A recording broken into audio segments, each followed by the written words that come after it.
and gentlemen, welcome to the Darkstone Dossiers with your host, Anthony Darkstone. Good evening and greetings to everybody that's here, and buonasera a tutti, bonne nuit, buenas noches, bonsoir. Why are we using all these languages? Well, basically because we have a number of people from different parts of the planet, and it just seems a nice thing to do to greet them in their language. Thank you all for being here. This is a Society of American Magicians production, and we must preserve the integrity of the society.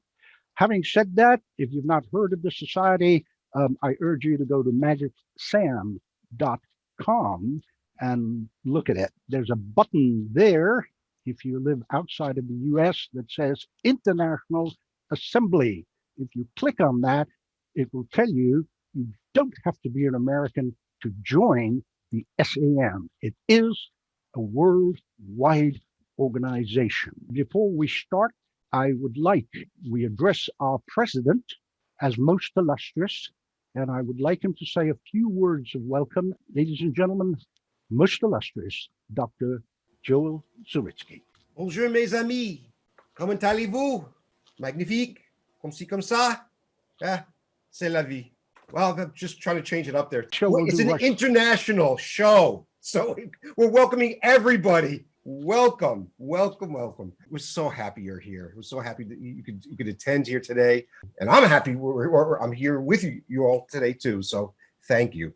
I'd like to introduce you to our first vice president of the Society of American Magicians, who I'm sure would want to say a few words of welcome, and that is Mr. Rod Chow from Canada. Hello, everyone. Thank you, Anthony. So I am from Canada, but I have to say my French may not be as good as most illustrious. I won't attempt any French words this morning or this afternoon. So good to see you all. I really love Paul's work, and I'm sure all of you do as well. So really looking forward to this talk that Anthony has arranged. So enjoy. Thank you. Now, as is usually customary for many of you who've been to the Darkstone Dossiers before, we either like to have something live done by our guest or a clip. This particular show was a nightmare. How do you pick the best diamond in all the diamonds? This man's work, every bit of it is magnificent. Drove me nuts trying to pick one. And then I thought, you know what? I'm going to pick a clip that I love. I am not a cardician. I do 2 card tricks. That's it. But I love watching good card magic. And I was delighted when this gentleman said yes to me. Just to kind of give you a little bit of taster. And the reason it's here is because this is my favorite effect of his. So let's watch Paul playing some poker.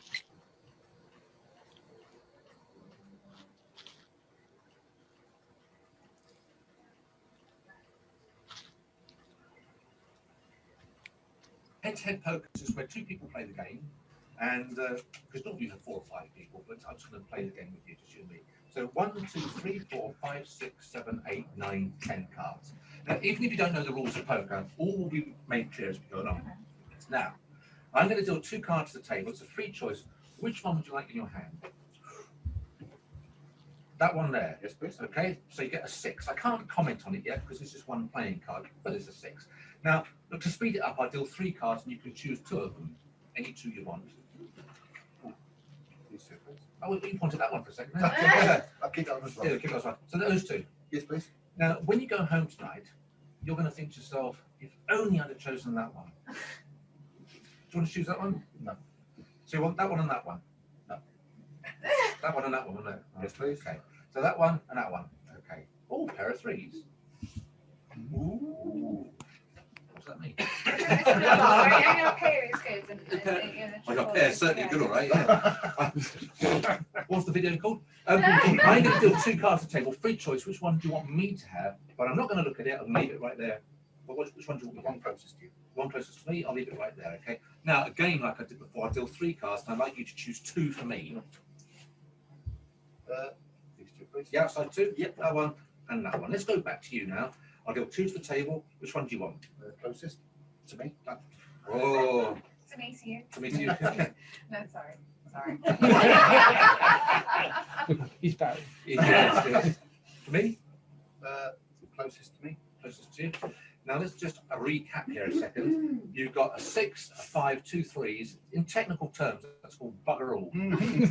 There's actually a pair of 3s there, so I suppose it's better than nothing. I've got 2 cards left, as quick as you can, top or bottom, top.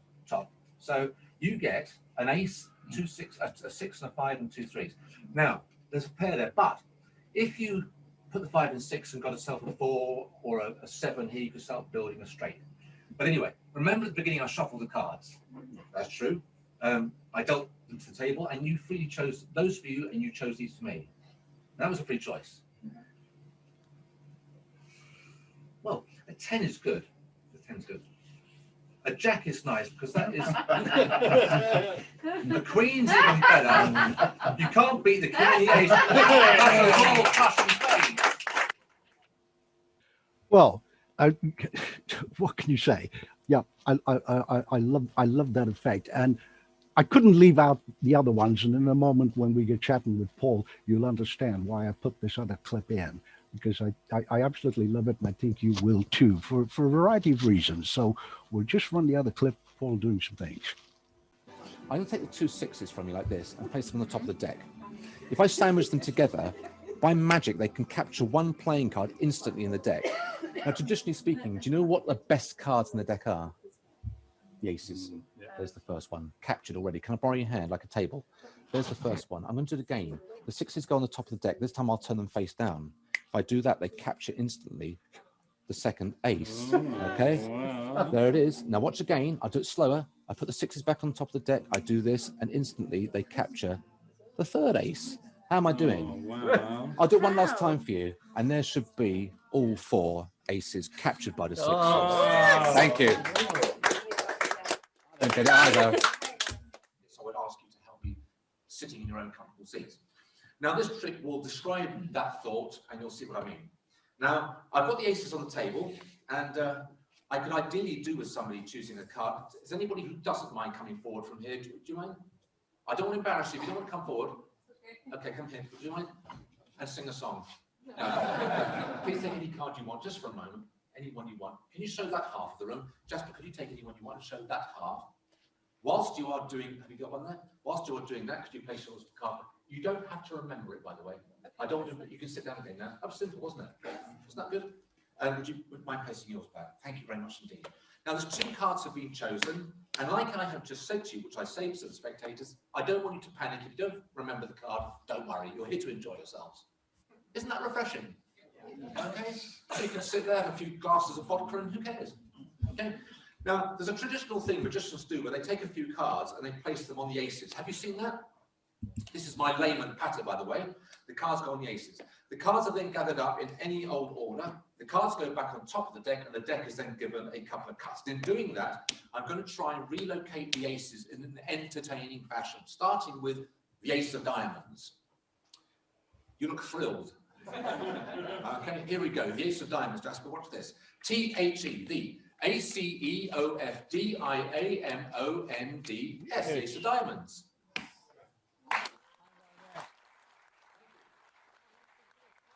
I'll give the cards a cut. Now, the next one to find is the clubs. And I'm going to spell the suit only, clubs. C-L-U-B-S, clubs. I know what you're thinking, talented and handsome, all right? No, I hope you're not thinking that, because you're making me nervous already. Now, to find the ace of spades, I could spell anything. A-N-Y-T-H-I-N-G. English humour. Oh, come on, it's funnier than that. Now, I've got far too many cards here to find the next one. I'm going to whittle them down a little bit. I've got far too many cards. And the last one to find is the heart. And I'd like you to watch this. Watch closely, because I'm going to try and produce the heart. There we are, the ace of hearts. All 4 aces. Oh, yes, after all that mishmash and shuffling, I'm left with 2 playing cards here. Yours and yours. Am I right? Wonderful. Later on, we'll be talking about that, about his phrasing, his script, the framing, how he does things. It's not just the technical part of the effect. But anyway, before we get to that, let me please bring up and introduce to everybody today, Mr. Paul Gordon. Hello, Anthony. How are you? I'm really good. Thank you, Paul, and delighted that you're here. How are you? Here. How are you doing? I'm doing very well, and it's an honor to be on your fantastic show. To get asked is a wonderful thing. It's nice to be remembered and nice to be asked. Basically, thank you. Well, what can I say? I'm biased. I love your work. What can I say? Bless you. You're actually a pretty good guy as well. But I want to take you back a ways. I mean, you know, you're only kind of like, you know, 30, and I want to take you and I want to take you back to when you were around 17. You actually started out working in a theater, I believe it was called Clare Hall. Correct me if I'm wrong. You were about 17 and you began working there as a cleaner and a few things. Do you want to tell us a little bit about that? I was actually 15. I left school kind of early. I didn't enjoy school. I never fitted in because I'm dyslexic, and I didn't know it then. In those days, you weren't called dyslexic; you were just called stupid or thick or something. So I always struggled at school, and I didn't enjoy it. I always wanted to do entertainment. I always liked having fun and doing my magic even then. And so I knew nothing. I didn't know where to go, and I saw an advertisement in the paper for work required in the theatre business. So I went down to Clare Hall, as you said, and the guy there, the boss, who's now a friend of mine all these years later, he said, well, there's nothing here for you, but you can clean the toilets and you can follow Frank around, who used to work there, pick up some bits and pieces. We'll see how it goes. And then when I turned 16, they took me on full time. And I worked my way up the ladder doing front of house, lighting, box office, marketing, compere work. And all the time, they allowed me to entertain people in the bar area with magic. And I started out, I was really bad, but I started to get the hang of it and got better and better. Wow. So, in fact, it was a different kind of schooling. Absolutely. And it was the school of life, and it was an unofficial apprenticeship. I had such a wonderful time there because I met all the big stars in the business in those days. I got to show them my magic. And the English or the British people watching will know a guy called Bernard Manning. Bernard Manning, a very blue comedian who's dead now. And he was in the bar one day and I showed him some magic. And I ended up doing a few shows at his club, the Embassy Club in Manchester. And if you can work the Embassy Club, you can work anywhere because they don't take prisoners up there. That was a really tough gig, a very tough gig. Indeed. Well, you actually also got some more apprenticeship. I believe the movie was Superman, and you were in the theater. And there was a little bit of problem with the film and the projectionist. Oh, come on, share that story. I think it's great. You've been doing your homework, Anthony. A little bit. This is a very funny story. Yeah, Superman, the Christopher Reeve was playing. So 1978, 79, whenever that was. And so I was 16, 17 years old or something like that. And my boss had said, I'm going to be away. I want you and Steve, who was my colleague, who was a few years older. I want you to run the theatre for a week. You're on your own. We have the cinema playing. I want you to run the cinema. And he taught us how to do it. Well, Steve volunteered to do the actual projectionist work, and I volunteered to do the front of house on this particular day. And we had 400 parents and children watching the show. And my colleague Steve was and is very laid back, very kind of, and I'm not like that. I'm the opposite. I'm kind of always on the watch out. I was very my boss used to say, old head on young shoulders. So I was always kind of aware of what was going on. Anyway, Steve was up doing the projectioning. I was front of house. And I suddenly heard this noise in the auditorium, and I went down to the auditorium, and on the screen was this big orange glowing splodge of burning film getting bigger and bigger and bigger. And I knew what had happened. I ran up to the projectionist room, and this big pile of film was coming off the reel, making a big mound on the floor of the projection room, getting bigger and bigger. Steve stood there frozen with fright. And there's all these kids screaming in the audience and booing and get on with it and what's going on. So all at the same time, I showed Steve how to rethread it. I went down to phone my boss who was on holiday and said, look, I don't know what to do really. He said, keep them amused. I went on stage. I said, okay, everybody, who's got a birthday? Was a happy birthday to you. I was looking at my watch thinking, well, that's killed 2 minutes. While Steve, I could see Steve up in the projection room trying to re-reel this thing. And I said, okay, let's sing a song now and let's do this and let's do that and blah, blah, blah. And anyway, cut a long story short, we got the whole thing resolved. It was all sorted out. The next day in the national newspapers, specifically the Sun newspaper, was a cartoon, and it showed this guy doing this in a projection room on the screen saying, hurry up, rethread it. I don't think I can amuse them much longer. Oh, I think somebody had phoned the newspaper up and had told them what had happened, and they'd sold this little story about, you know, the fiasco, the Fred Carno circus, Brian Ricks farce that was going on at the theatre. that's amazing. You know, a reason I asked you and brought those up is because, you know, a lot of people see different performers, be it magic or elsewhere in the movies or and whatever, and forget that there's a human being behind that, and that there are some interesting stories in there. And I know you have quite a few, and time permitting, we'll maybe even talk about them later on. But what I want to do now, Paul, is basically probably very few people watching here, if any, who don't know that you are a prolific author of magic books. Yes. That was still, I think we'll just pull it up. That's a lot of books, isn't it? That's a lot of books. That's a lot of writing. That's a lot of editing. That's a lot of putting together. Yeah. So, I mean, you know, that's not all your work. You know, there's tons of other things. Yeah. And for your books and your writing in particular, you received at the then president, Scott Penrose of the Magic Circle, presented you with the Magic Circle Neville Maskelyne Award for literature. I That's believe. right. Yeah, Yeah. it was. There it is. And you also got one for work in the Linking Ring, Yes, which they presented you with too. that was Sammy Oh, Smith. that's the write-up in Blackpool. You received quite a few accolades. So I guess really what everybody's dying to find out is, how do you sit there and work out an effect and then put it in a book, and then a second book, and a third book, and a fourth book, and you know, there's a shelf of them there. What goes through your mind? How's the creativity work or not? I mean, just, you know, feel free to say whatever you want to on this topic.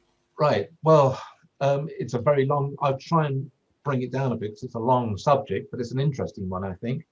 I never had, and I promise you, no, I never had the ego to think, oh, I'm going to start creating magic and I'm going to start writing books.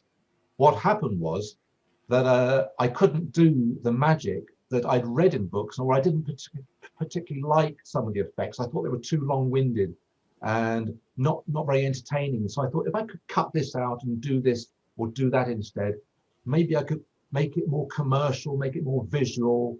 And as we know in the business, there's a thing called a kicker, and I like kickers in tricks where you get the extra surprise. Maybe I could add this, maybe I could do this. So I did all that as a teenager, and I had some effects in Goodliff's Abra back in the 70s and on Abra Cassetta. And then in the 80s, I was doing more and more creativity. And it was Roger Crosswaite who said, you ought to write this up. You ought to produce, this is good stuff. You know, I was like, I don't know about that. It's a bit big-headed to do that, isn't it? He said, well, give it a go. So the process to me is normally about making a routine commercial or a trick commercial. Is it kind of quick, visual? Does it end clean? Is it resettable? Can you do it on the hoof? Now, for instance, one of those clips you showed there of me performing was in a small theatre for Jasper Blakely, who a lot of you know. It's his theatre, and I did that act at the table with the fella and the woman sitting at the table. That was an hour and a half show with a pack of cards and some packet tricks. Now, the thing is, you don't have time to stop and reset or run through the deck trying to get cards in position. So all of the effects I do mostly are 4 or 5 cards set up at the most. So I've always tried to eliminate full deck setups, anything. I don't like 2 deck effects. So I started just creating my own stuff years and years ago based on the kind of routines I'd like to be able to use. And then, of course, you know, you read somebody else's trick and you think, well, maybe you could do that without the double backer, without this, or you could add that and take this away. And before you know it, things start growing. But it's always been really my aim is to make things commercial, practical, visual, doable, because we all know this. I've got on my writers some of my books for other authors, and some of the older tricks are so I can't imagine anybody ever doing them. They go on forever, you know.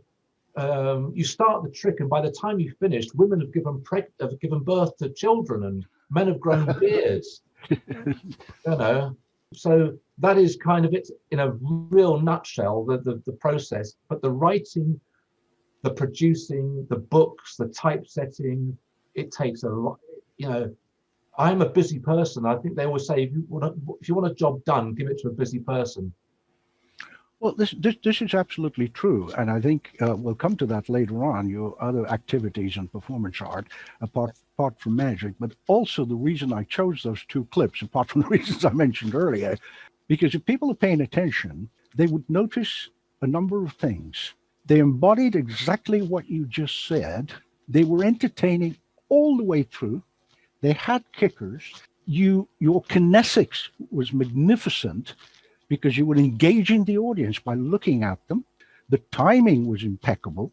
The scripting is totally unique, where you stopped. Everybody felt they were involved. The bit where you do, you know, things standing up at weddings or whatever is astonishing people.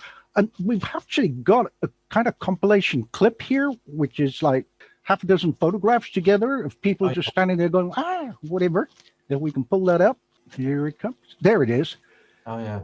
To all our attendees, I would say, look, just take a few moments to glance at each picture. I mean, I know you can't see everything properly, but if you look at it, look at the faces of the audience. They're engaged. They're there.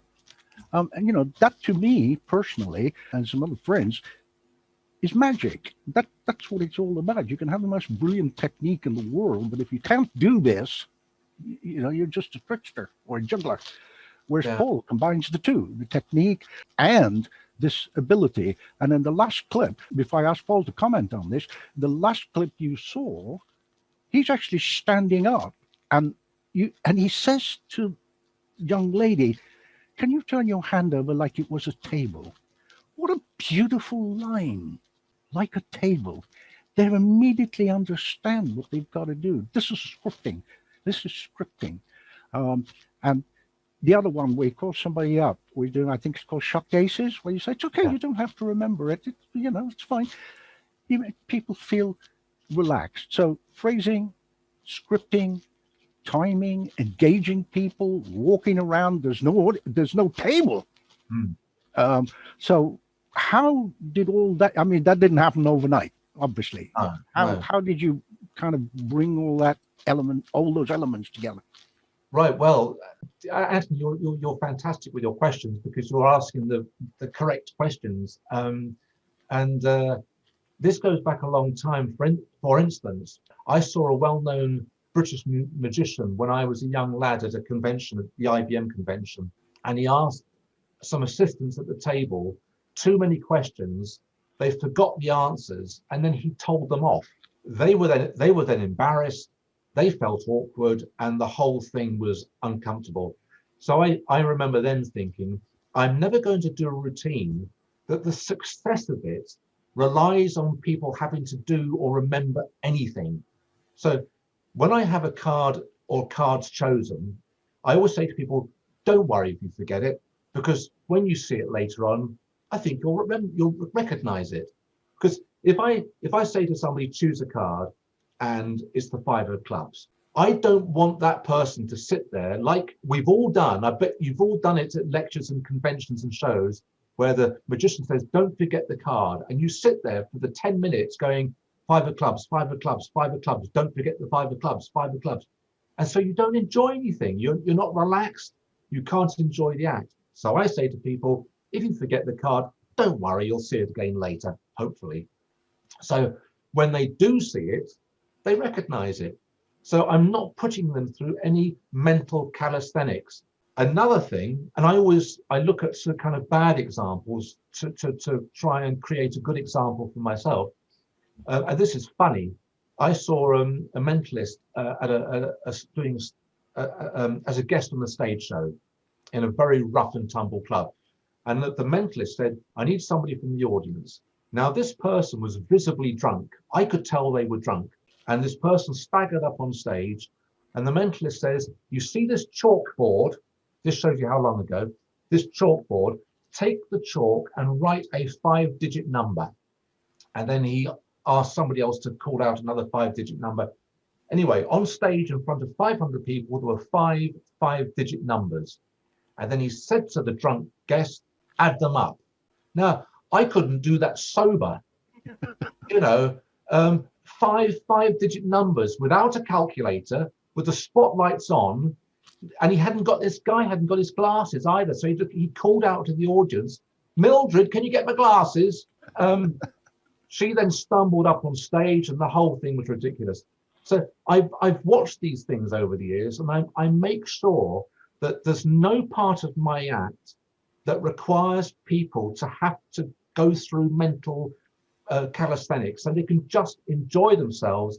And my humor is there to jolly them along, and I rib them and I joke with them, but I keep it focused. I look at everybody.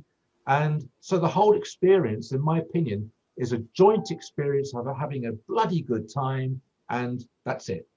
Well, some of the people know that I've mentioned this before, but in an article I did on John Rockamarmer some time ago, he actually said something which resonated totally with me and was, written in stone inside my head.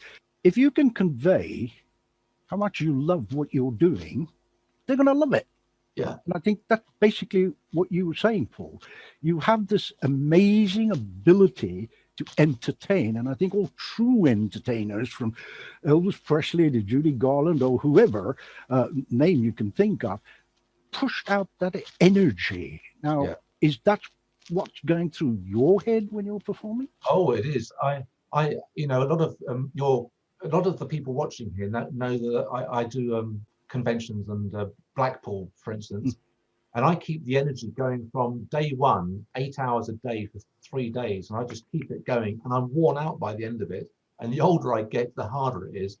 But I keep it going because nobody wants to see somebody entertaining as if they can't be bothered. Again, examples, I've seen people where they come on and the energy is down here, whereas it should be here. And they come on and, right, I've got a pack of cards here. And I'll shuffle them and you take a card, and everybody drops. But if you're up here, hi folks, how are you? Nice to see you. Thanks for coming along. Look, I'll shuffle. You shuffle the cards. That's great. Are you watching? Fine. That's wonderful. Choose a card. So I'm keeping it like this to retain the attention. But believe me, anybody who knows me well knows that is all an act, because when I'm at home, I'm slippers, glass of wine, old movies. And, if I was like that all the time, I'd be a pain in the ass. You'd probably likely collapse as well. the high energy. Now, I mentioned Dear John's name over in New Orleans, and there's another chord man that I absolutely adore, and that's Mike Vincent. Both of you, Mike and yourself, are MIMCs with gold stars at the Magic Circle, richly deserved. And I think we just pulled up a still of the three of you together. If we can, there it is. Oh, yeah. I mean, what would anybody give to be a fly on the wall while these three guys are sitting at a bar with a deck? I mean, seriously, where in the world would you see that? The other gentleman, sorry, Paul, you were going to say, go ahead. Well, that photograph is from Harry Lorraine's 90th birthday. I went out, I wanted to go, but to go to New York and back, when I did that, it cost £2,000 to do that whole trip. I said to my wife, look, I love Harry. He's an old friend and he's my hero. He's my mentor. And she said, oh, go on. So I left the house in the afternoon. I went to New York to the party. I got on a plane 4 hours later, and I was back here that night. I was back. I did the whole thing in just. I visited and came back, and so there's Harry there in that that photograph, and there's so many famous. Richard Kaufman was there. Sol Stone, who recently died. It was a wonderful event but very happy. I'm sorry to cut across you, but I think we have a couple of stills of Harry actually greeting you. Yeah. With John looking on. There he is, John over to the left. And that JR. John Look at that. Alexander. How wonderful is that to have your hero give you a hug? Yeah, and he was touched to see me because I think I traveled the longest of anybody. And I've still got my backpack, my bag from the flight on my back because I literally just walked in. But I said, this is the truth. If it wasn't for Harry Lorraine, I would not be in this racket now, and I wouldn't have had the fun and excitement and the living I've had. Yeah. There you are, together. Yeah. There's a man, genius, master, who looks genuinely thrilled that he was standing there. How cool is that? Yeah. I get emotional thinking about it. I was actually talking to him today as well, so it's lovely. Yeah, it is. I mean, we have some. Not that you and I are youngsters, but we have some, shall we say, slightly older gentlemen with us. I'm going to have to mention some names. Our own dean, George Schindler, who's in the kind of 90 range, and of course he's here. Hello, George. Dear Keith Churcher as well. I know Keith. Yeah, I know you do, who's been responsible for a number of magicians, and I'm delighted to say he's an honorary member of the SAM International Assembly. Anyway, to come back to that, you spoke about Blackpool, and there was we got up of you with a deck of cards in your hand from a newspaper, and it says magic. There it is. That was written up in the Blackpool Gazette. Yep. Yeah, that's 10 years ago. That's just a little article they did. It makes me look like I've been on the source. Well, you probably have, yeah. And as John O'Riordan knows, John O'Riordan's here. He knows that I'm totally teetotal. Yeah. Is that right, John? Probably, yeah. I'm sure he'll have words to say on that when we get to the meet and greet. Well, John, he keeps trying to blackmail me with a video from the Magic Circle. Yeah, but he's a lovely man, as you know. I want to pull up another thing, which is you at the 4F. That was a happy memory. Well, I pulled that up for a reason, because while it's up on the screen, I'd like you to talk about that and dear Obi and his whistle and all kinds of other lovely things that happened there. That's 2008, and it was a great. It was quite nerve-wracking because it was like performing for your aunts and uncles because everybody in the room was a very well-known magician. So I was lecturing there and performing. So I did lecture and perform, but I just finished a tour of lecturing in other clubs in the area. And then after that, I stayed for the other thing they do, the Mawny, M-A-W-N-Y. But it was and I sang at the convention as well. And I did a card trick whilst singing. And I did a card trick doing, I think it was One for My Baby. Oh, okay. Well, we're coming to your singing in a moment or two, but I'd like to put that up because, for those of us who've been around for a little bit, shall we say, you don't just turn up at the 4F. You've got to get invited. So, you have to know your stuff. You have to have earned your stripes, so to speak, before, Obi says, yeah, you can come in and join us.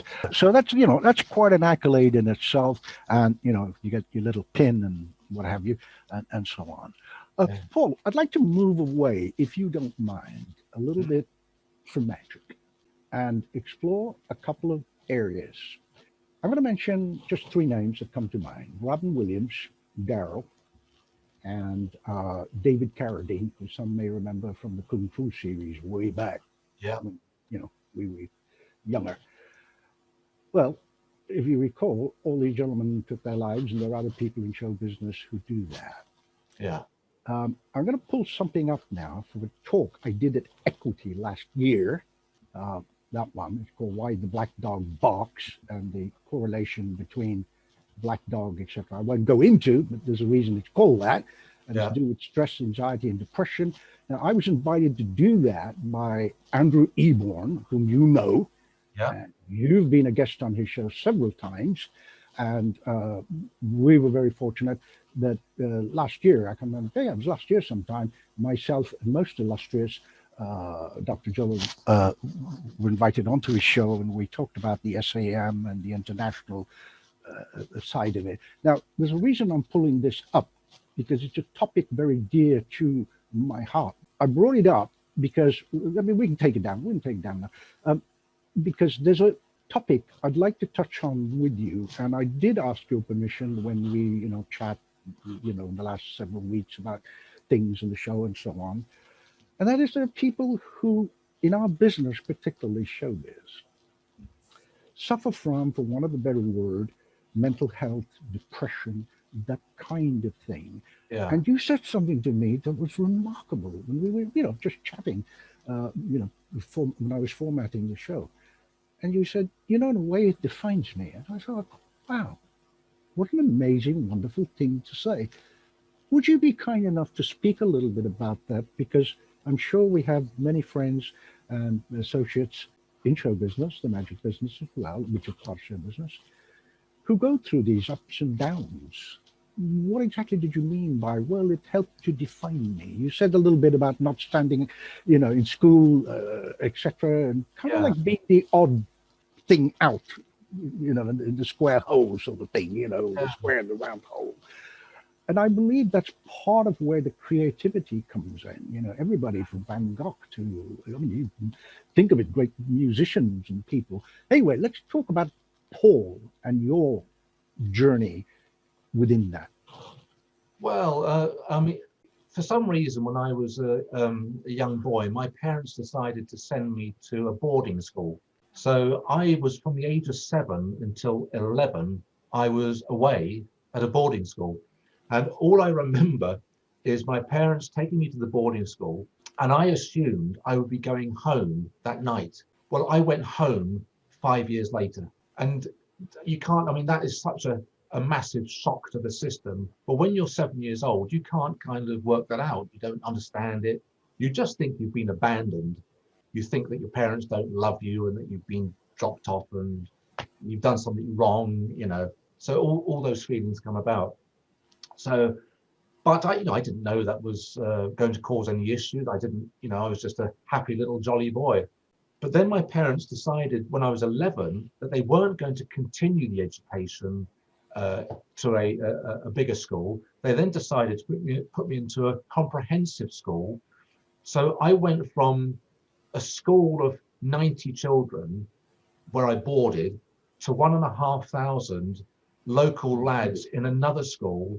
And the change from that to that absolutely did it for me. So I didn't fit in at all because I didn't know anybody. They all knew each other. 200 kids would be from that school, another 200 would have been from that school, and they all got together. And then there was me. So I kind of did the same old archetypal hackneyed route that people do. I started to try and make people laugh. So, and I learned how to do it, and I did my magic, and that got them to smile. And but it all takes its toll. And I then went from that to then going to work in the theatre. The second theatre I worked in wasn't happy. I then had a very unhappy first marriage, and there was lots of problems there. And then I had the biggest bloody breakdown you could ever wish to have, and I've had 3 of them in my life. Proper nervous breakdowns where you just you give up and you give in. So for me, it's not so much depression; it's more of an anxiety issue, and which is why sometimes I always try and be sparky and friendly with everybody I meet at magic conventions and this, that, and the other. But sometimes I just maybe come over as a bit kind of quiet or aloof or distant or troubled, and I can't help it. But that's it comes with the territory. And I remember I've read so many articles about performers and comedians that they always worry that if they get cured, which you can't really get cured, but if they got cured, maybe the talents would go with it, because you then no longer have the need to keep fighting the demons that make you thrive. Billy Connolly has said the same thing. Frank Sinatra said the same thing. Liza Minnelli, Judy Garland. I mean, I can go on and on. Carrie Fisher. Yeah. Carrie Fisher. And sadly, in the magic world, it gets to a stage where some people can't fight it anymore. And then, as we know, I don't want to name any names, but in the magic circle, we've lost a lot of people to suicide, and in the magic castle, as we know, and just in magic generally, it's dreadfully sad. But I have a pretty good positive attitude about things. I don't hide away, and I like people. I genuinely like people. I really do, and that is a good thing for me, because it's not for me to say, but I think I'm quite just a normal bloke, really. I don't, I know when I perform, I have to give it the extra buzz and the extra spin. But basically, I would rather sit down and have a natter with a John O'Riordan or a Keith Churcher or whoever it may be. I'd rather sit down and have a good old natter about life, movies, this, that, and the other. Magic is important to me, but life is, having fun and meeting people and talking properly is more important. Absolutely. Well, let me be the very, very first to say thank you so much for sharing, part of your personal life. And I'm glad you agreed with me earlier that you would, because it is inspiring for others. There's a lot of people out there that are, shall we say, hobby magicians or just in a club or whatever, or particularly in these times. I mean, let's not go there too much, but in these times, it's even worse. It's even worse. And it's nice when people kind of go, oh, wow, that's my big hero. That's the superstar. And they went through and are going through the same things. So they don't feel isolated and alone. The last show, we had dear Suzanne, the magician, come on, and then she spoke about her illnesses, what happened, etc. And I think my job, if I'm doing it correctly, is to ask permission of my guests if they can share that personal part of them, purely as inspiration. If one person, just one book, leaves this show and stops and goes, you know what, I'm not alone. This great superstar there, this other superstar there, whatever, it's not all just about jumping up and down and going, you're great. I know, There's a human being behind that. I mean, if I can just add to that, sure, please. A lot of the magicians watching, they've met my wife Judy, and she's an absolute sweetheart, and she's a wonderful spirit in life, and she's kind and loving and giving, and she's taught me a lot about forgiving and being nicer or kinder and sweeter and more gentle, because we are all in this racket together. We're just trying to get from A to B, from birth to death. I mean, hopefully having as much fun as possible. I'm an atheist, by the way, and I don't believe that when we die there's going to be anything. We just die and that's the end of it. I can't remember the name of the great Tolstoy said, if you can actually come to the agreement in your mind that life is totally meaningless, we mean nothing, we're no more important than a potato or a fly, you can lighten up in life. Because so many magicians I know, they're so up their own derriere that they think they're the be all and end all, and they perform in such a way that look how good I am, and aren't I smarmy, aren't I smart, and it's life isn't like that. We like I said, we're all in this racket together, and if we could all understand that a little bit better, I think the world would spin especially in the magic world. There's an awful lot of egos, mostly misplaced. A lot of egos in this business, and it spoils it a little bit, because why not just be kind to the guy next door to you, the new boy in the club, the new fellow who come in, walks through the door, looks lonely, and I've been to the magic circle many times where I've seen somebody milling around with nobody to talk to, and it's the curse of people feel that when you talk to somebody, they're looking over your shoulder, looking for somebody more famous to talk to.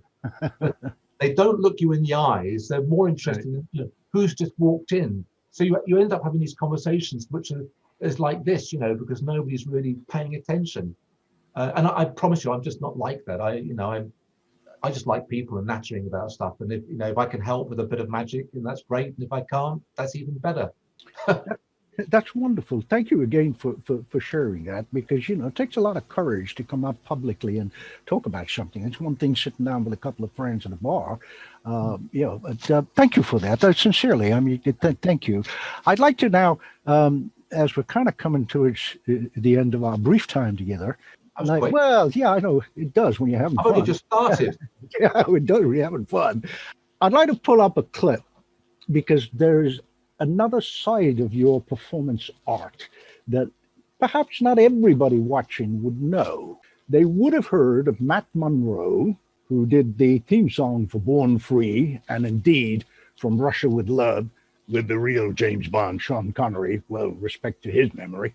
And this is where I think some of your phrasing, when you perform as a magician, you're singing about a particular city in a particular city, and that particular city means a lot to our SAM president. So why don't we just play the clip and let people watch you doing another thing that you do best?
Wow.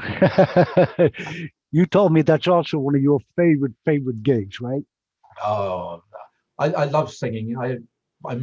I don't sing enough, but it's I taught myself singing like magic. I taught myself singing because you know, being a lonely lad at home as a teenager, I just wanted to do something. So I literally taught myself from scratch, and then I got an audition with the band. And I'll tell you, that audition with the band, it's at moments like that that you know that adrenaline is actually brown.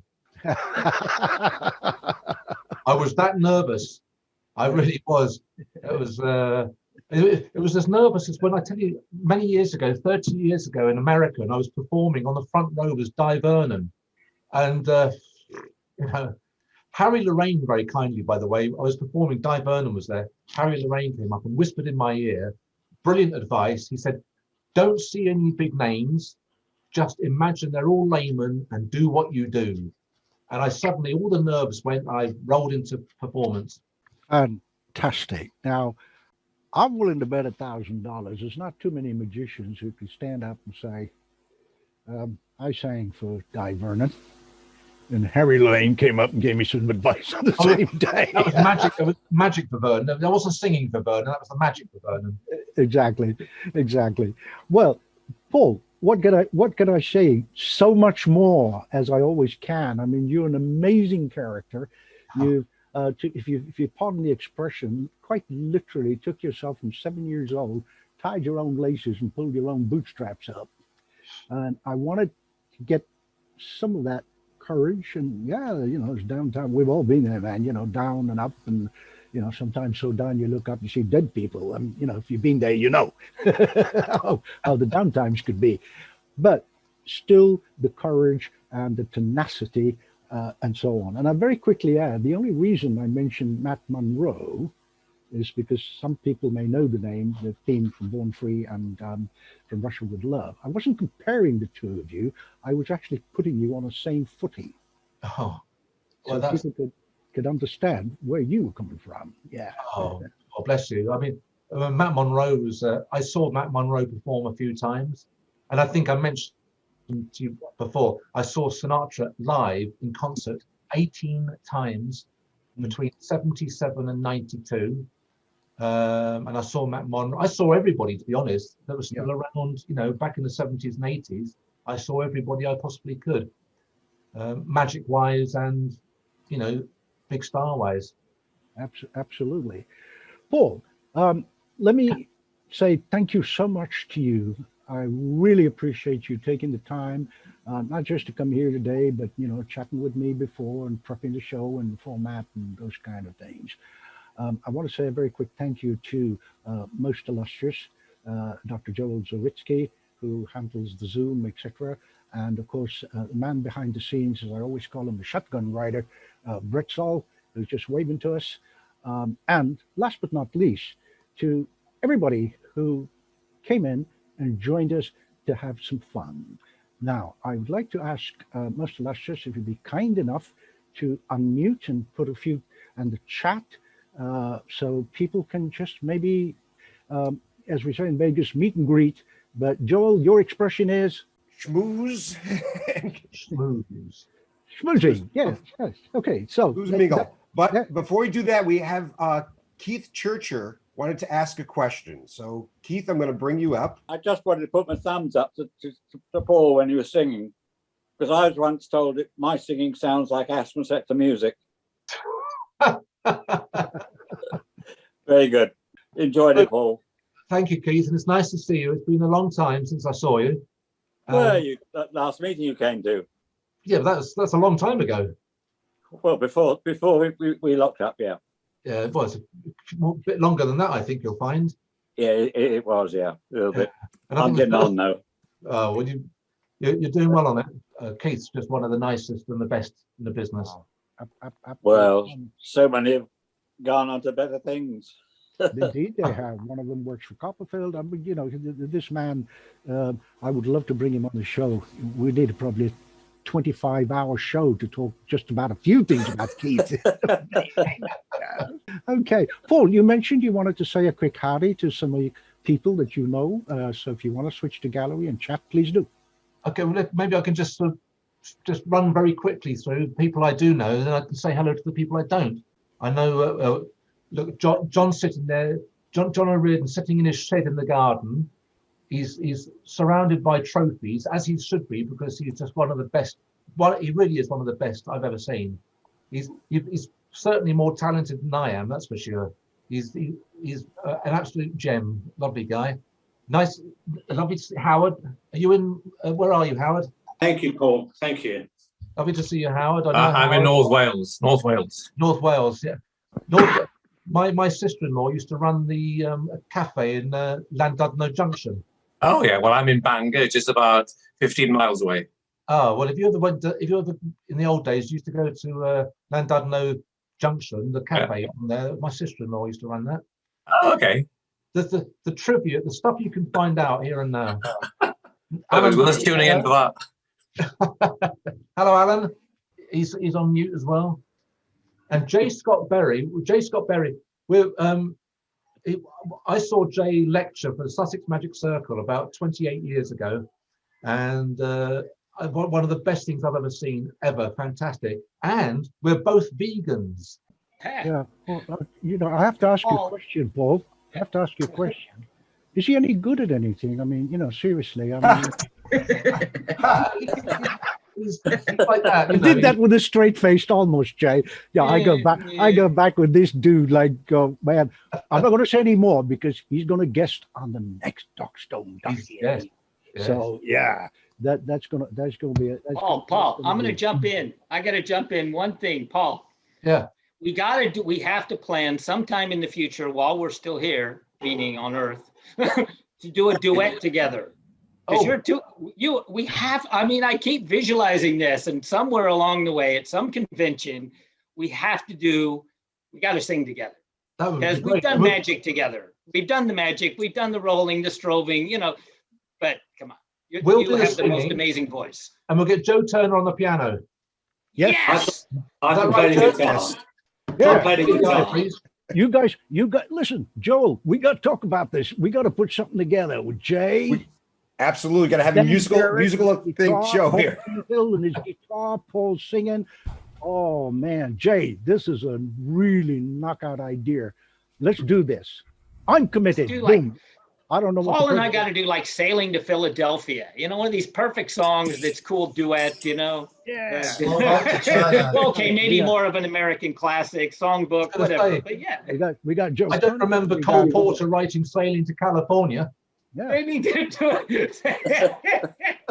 Frank Lesser, Slow Boat to China. Yorkshire, mate. Slow Boat to China. Yeah, we got to create a concert, guys. I got an idea. We're going to create a concert. I'll come. I'm Gentile, can play the harmonica. Who's that? Plays the harmonica? Who's that? I'm Gentile, can play the harmonica. He's not here okay, today. that sounds family good. came to visit. That sounds good. That's the best way to play a harmonica. Yeah. Is when you're not there. Yeah. Hey, we have another memory. Elmo from Finland. We have Dylan Murray from Ireland. We have Crow from Portugal. Who else we got? Oh, we got Paul Abbey from England. Yeah. I don't know. Paul. We mentioned John and all these other wonderful people, Dan Clare, etc. Abe. Yeah, you know what, Jay? I like this idea. We're going to talk, brother. We're going to do some stuff, Wizard. We're going to do some stuff for sure. Anyway, back to Paul, and he wants to acknowledge a few people. This is Abe Carno down the bottom there on my screen. Hello, Abe. He's been one of the very early customers of mine, going back a very, very long time. Paul, you know how far back we go? Too far. We actually go back. I learned about you from Jeff Busby. Back at the time when you couldn't get any books from outside of the U.S. unless you went through Mr. Busby, and that would be starting with Nocturnal Creations. Yeah, Jeff Busby, goodness me. There's some. I got some stories there. Rennie may remember all this stuff. I remember meeting Jeff Busby with Sam Greengrass. Rennie? Yeah. Remember Sam? No, I don't know. The rabbi, Sam Greengrass. The publisher? Yeah. Oh, geez, yeah, long time ago. Yeah, a long time ago. I remember I went to. Is it interesting? Funny story for you fellas. I got a phone call 29 years ago from Jeff Busby, who put me in touch with Sam Greengrass, the publisher, but he was also he used to tout books around magic shops. and he was a rabbi out in America. And I sent to America 200 books to America. And I said to Harry Lorraine, you know, I'm doing this deal with Sam Greengrass. And he said, did you get the money up front? I said, no, I didn't. He said, well, my suggestion is you get on a plane to New York and get your money. So I did. I got on a plane. This is a true story. I got on a plane. I remember I went down to the local travel agent. I said, can I get a flight to New York today? I went to New York and I picked up a very large amount of money from Sam Greengrass in a Tad's restaurant in New York, a Tad's restaurant. And I got back on the plane with all this cash and I went through customs, not realizing I was going through illegally. Little message for John Holly. Your parcel is on its way. Thank you, sir. I'm looking forward to it. You've got to sign for it when it comes. It should be there soon. Harry Lorraine writes all these books as well about memory, and I've read them all. So I also do a memory thing. So I'm good at remembering names as well and faces. And judging by some of the faces here, you couldn't forget them, could you? I mean, really. The Stephen, is it Burskin? You're Australia, aren't you, Stephen? United States. United States, are you? Sorry, I got you wrong there. Sorry. Thank you for your custom as well. Dylan You're Murray, most welcome. hello, Dylan. Roloff at the top there. Thank you for your support. All these people, I know so many people. It's amazing. Ian Cummings down there. I see him at the conventions every now and then. We have a question from Paul Abbey. He wants to ask a question. Paul, hello, Paul. How you doing, mate? How are you? Very good. Nice to see you. Good to see you. I know I'm a bit annoyed because I've travelled all the way to the east coast of America to come and see you on the red eye, and you're only down the road from me. And here's the thing, you see, I've bought these from you. Oh, yeah. Which you signed, and I've got a bit of a complaint because there's nothing on this disc. I was going to come down and complain to you, and you've moved and you didn't tell me. Oh, well, you should have emailed me or something. What do you mean it's not? You need to get a decent DVD player. That's what you need to do. So what? I'll sort it out for you. We also had a question from Andy Cooper. Hello, Andy. Hi, Paul. How are you? I'm very good, thank you.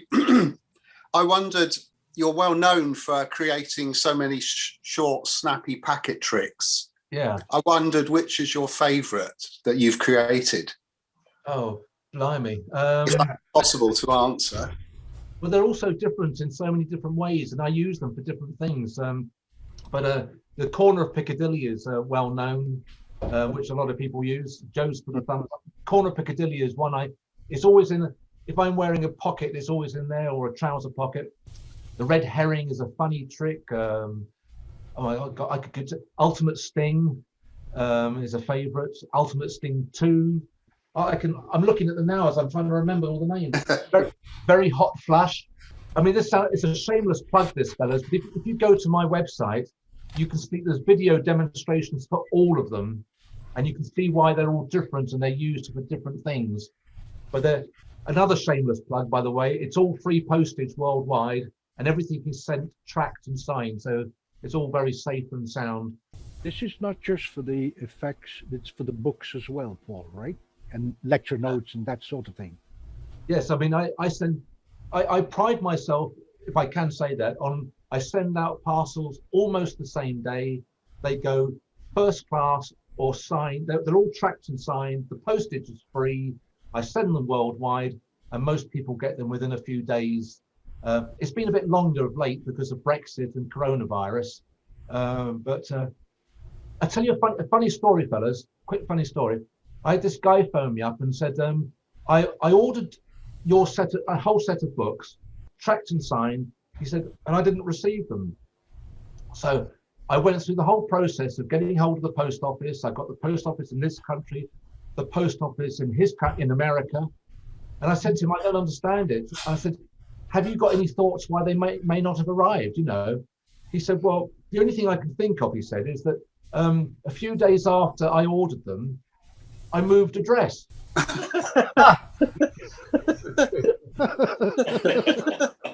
thought, well, what do you expect? So I said, phone up whoever's bought your old house and ask him if this bloke's taken up magic. We have a question from Dave Griezmann as well. Is there a new book in the works? Not really, no. I would like to do. It's all getting so much harder. I don't know why. I'm going to be 60 in a couple of years' time, and it all seems to be getting a bit harder. You're a youngster. Yeah. Well, when you look at what I've done over the years with the singing and the travel and the books and all the other stuff I do, I think I've worn myself out. But I would like to do. My idea for one more book is to do a book of not to repeat tricks, but to take tricks that, like my actual act, and put all the bits of business. So all the movements, the study, the way I perform, the whole thing, so that it's kind of the whole package, not just tricks, but the whole package is together. But you know, I mean, I've got them for people who don't know. You know, these are the books. These are the last 5 books, and they cost a fortune to put together. They're very expensive. I mean, Gold Dust is they're cloth bound, they're stitched head and tail bands. They're all beautifully produced, but they cost a fortune to produce, and it takes such a long time. And now I've got grandkids, and it's it's difficult to do everything. You know, that doesn't really answer your question, does it? The answer was no. The answer is maybe. Yeah, I think the creative muse will get to him sooner or later, and he'll start scribbling. I think it's one of those things. What happens is, you go through these periods where you can't face it doing it ever again, and then suddenly you start thinking, oh, I'd like to do something. I'd like to do this. And you start writing stuff down, and before you know it, but I've written all these books, and I'm still a one-finger typist. So I'm like this all the time. It takes forever to do it, Yeah, I said you were inspiring. You've just inspired me. You should see me on the keyboard. I just got inspired. And I do it, because I typeset it all and I proof it and I do the whole thing. It's a big process, and it's so time consuming. It's Paul Abbey has another question. Hiya, Paul. While we're here, I've just got to mention about your singing again, because your singing is absolutely phenomenal. And I've mentioned this on Facebook a couple of times, and particularly with the Matt Monro stuff. When you've done From Russia with Love, I mean, blimey, I just can't tell the difference between you and Matt Monro. It is absolutely stirring stuff. If you've not heard him, you really got to listen to his stuff. His voice is absolutely phenomenal.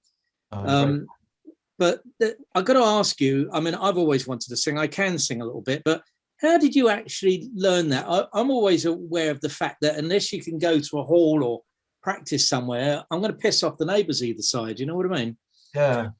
Well, Paul, that's a good question. And what happened to me was, out of loneliness at home, because my siblings had all buggered off, I kind of rattled around the house. So I went from practicing magic sleights, card sleights, to the singing, and I could not sing a note. So I used to listen to singers, and I used to try and see what they did and try to pitch notes and try to pitch songs. So I decided, because I liked the Matt Monro and the Sinatra music, and I loved that music, I didn't want to do any other music at all. So I used to I found the hardest songs that they ever sang, and I tried to work out all the pitching, the phrasing, and the longevity of the notes, because they are really tough songs to sing. And so I used to practice my breathing, and I was really bad for about 5 or 6 years. And then one day it started to kind of work a bit. And like I said, after 10 years of practicing to sing every day, like Joe, is Joe still here? Like a piano. I mean, I used to practice 8 hours a day singing notes. 8 hours, not, I say to young magicians, I say, if you want to be good at this thing, you have to live it, breathe it, act it, sleep it, and really go for it. And as Di Verna said, if practice is a chore, give up. because you're wasting your time. You'll never be good at anything if it's hard work for you. If you really love it, if you adore it, you can't. My parents used to say, go to bed, you've got school tomorrow. And I used to be under the covers, not what you're thinking, but I used to, all these dirty minds here, I used to be under the covers with the books and the magic and the cards and the tricks, and then I'd go to school with a pack of cards and I'd sit at the back of the class shuffling the cards, and I'd go home singing. So it's just constant hard work, you know, like anything. I've said to magicians, you know, I don't think anybody really listens to me, but to young magicians, I say, you know, if you want to be good at this, turn the TV off, because it's just rubbish. You know, soap opera. Here's the thing. I did a survey once. If you're the kind of person to watch every soap opera, if you watch, in England, we have Emmerdale, Brookside, I think, Coronation Street, and they're all dreary, they're all crap, they're rubbish. If you watch every single one for the rest of your life, you'll have spent 2 or 3 complete years stuck in front of the TV set, basically. So if you want to be good at anything, you just have to give up other stuff. You know, we've all got the same length of time in the day. And the trouble is, the excuses, I get emotional about this, but the excuses that people say are, well, it's all right for you. And I say, why is it all right for me? Because we've all got the same length of time in the day. It's how you allocate it. You know, Joe, no, you can't be a great piano player if you watch TV all day.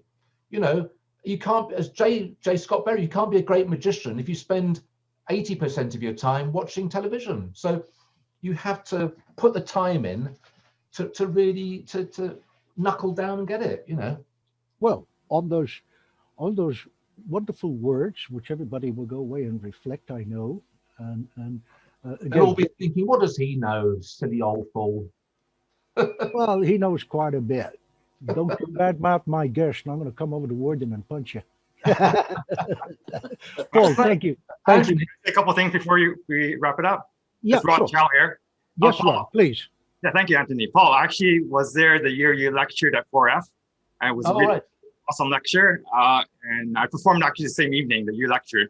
And I saw your singing performance. You were actually singing and doing cards at the same time.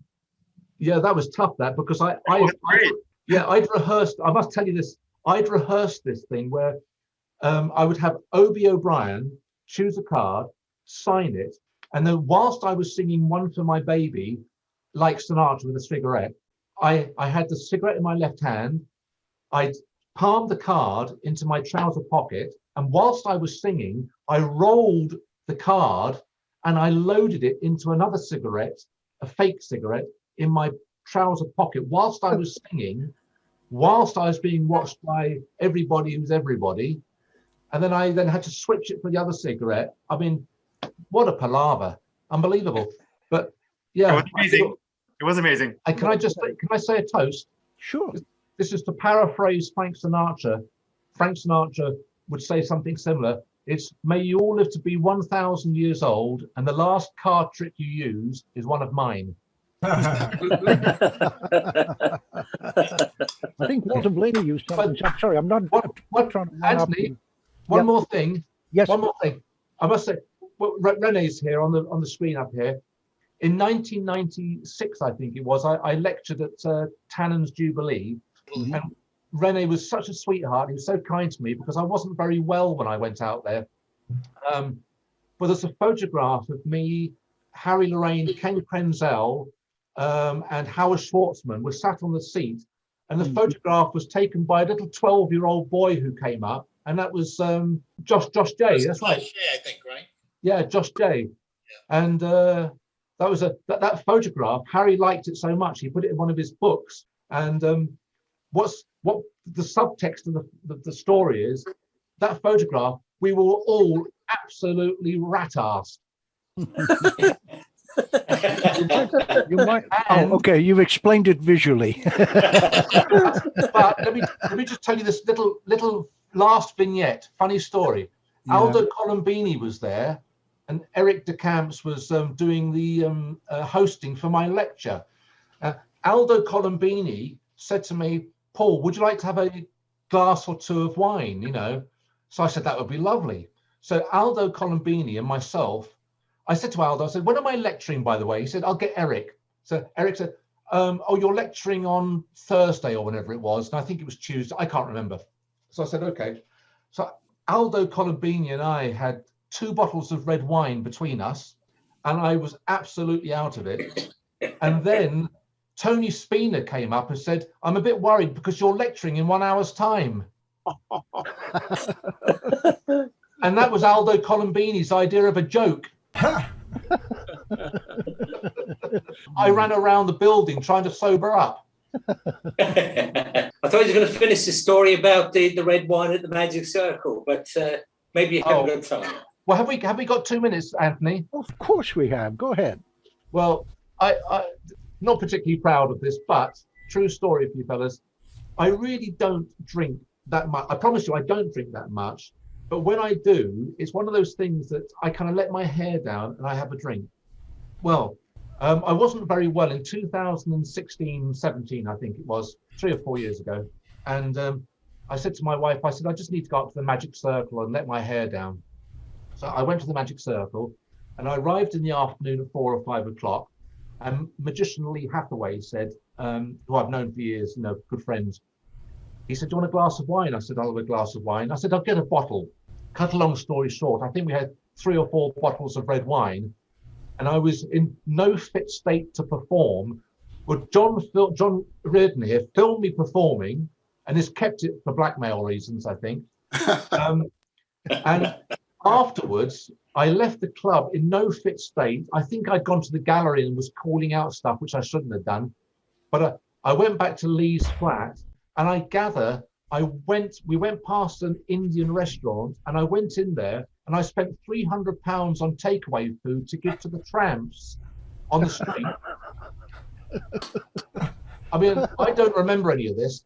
And then I went back to his flat, and I had to walk from the flat to the train station across London at 5 o'clock in the morning, because I didn't even phone my wife. My wife didn't even know where I was.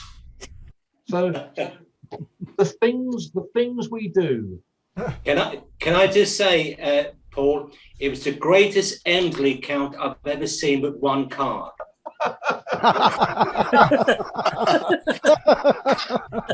And it's gonna be in my next book. Oh, ladies and gentlemen, I think on that wonderful word by John, we can't top that, right? Anything else will be downhill. Thank you all so much. Enjoy your Saturday and Sunday. Thank you all so much indeed. Andy, thank you. Thank you, Anthony. Thank you very much indeed.